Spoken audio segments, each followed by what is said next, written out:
Um, Thank you very much. I'm Chris Maliongovi. Welcome to Smack Media. Now, there is this wild rumor that is being tossed around about 2 terms for the president. That there is a plan within the Kenya Kwanza coalition that they are going to extend the 2 terms of the sitting president.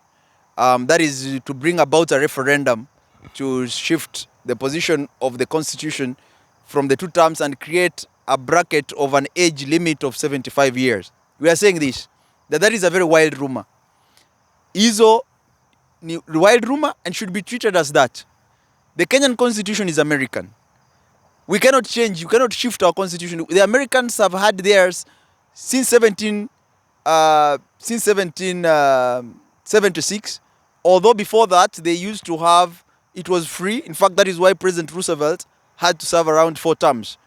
But thereafter, they had their constitution and chiseled this in that we are going to have only 2 terms for any president. And that is how the Kenyan constitution is. You cannot have more than 2 terms for a president. So, President William Samoei Ruto is going to have his 2 terms. After he has finished his 2 terms, whoever will come can have his 2 terms, or if he will be censured, he can go within the first term and he'll only have 1 term, or can be censured within the first term. So this question of what kutuambia hapa ati they are going to extend the term limits, hizo ni ndoto aziko kwa Kenya. In fact, they are not in UDA stories. I think people want to divert us from the real issues za nchi. The real issues za nchi ni kwamba tunataka pesa za hustler fund. The real issues za nchi ni kwamba tunataka kina mama mboga, watu wa bodaboda, watu wa mjengo and so on to get a fair pay. Pesa zipelekwe kwa banks. People should begin getting money. And we want to begin discussing many issues. We want to discuss issues of construction. They have created this construction here ya mabarabara zingine. Hizi za first floor. Hizi barabara za first floor, we want to know how much money they costed. People are beginning to divert us from sijui nini. We cannot begin discussing matters za 2 terms. That one, tuliua BBI. It died of natural causes. We buried it kwa sababu gaburi la sahau. Now kutuambia hapa stories za sijui nini. That one, forget about it, my friends. Hiyo haiko, is not part of the UDA agenda. Right now we're talking about pesa zilipelekwa nje ya nchi. Kuna pesa ziko Dubai. Kuna pesa ziko huko nje ya nchi. People stashed money in offshore accounts. People are living large using taxpayers' money in those hotels, in those expensive countries. Wengine wamepeleka pesa Cuba, Barbados, sijui ziko Jamaica. And then you are beginning to tell us mambo. No, we are not going to discuss hizo vitu zingine. We want to know how much money is out there, bring it back. And that is why I support Rigathi Gachagua.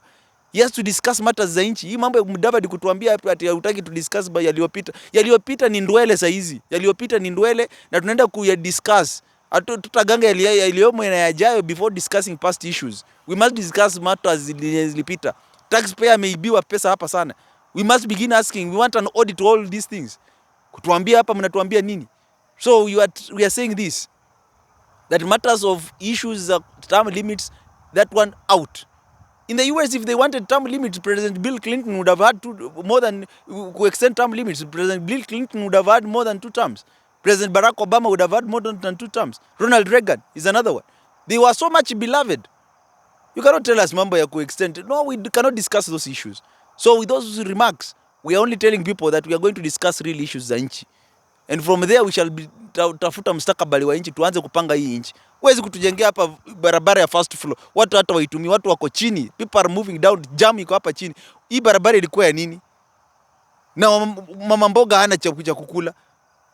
Watoto school fee, mashule hazijajengwa. Shule watu wanataka right now, people are going to schools, when schools open, people don't even have, wakatuletea hapa CBC. We want tuanza kupiga CBC. CBC ilikuwa ni gari ya kwenda wapi? Watoto tuku ni kukula mayai shuleni, kukula kuku, sijui nini, vitu tu za ajabu. Tunataka kujua hii kitu ilikuwa ni kitu ya kwenda wapi. So we want to be discussing issues za nchi bwana. Mambo ya kutuambia mambo ya term limits huko mtoke. We are not going to discuss those ones. So with those ones tunawakujia tu. We are coming. Hatuwaachi, tunaenda kuwakujia. To discuss mambo za nchi. Thank you very much.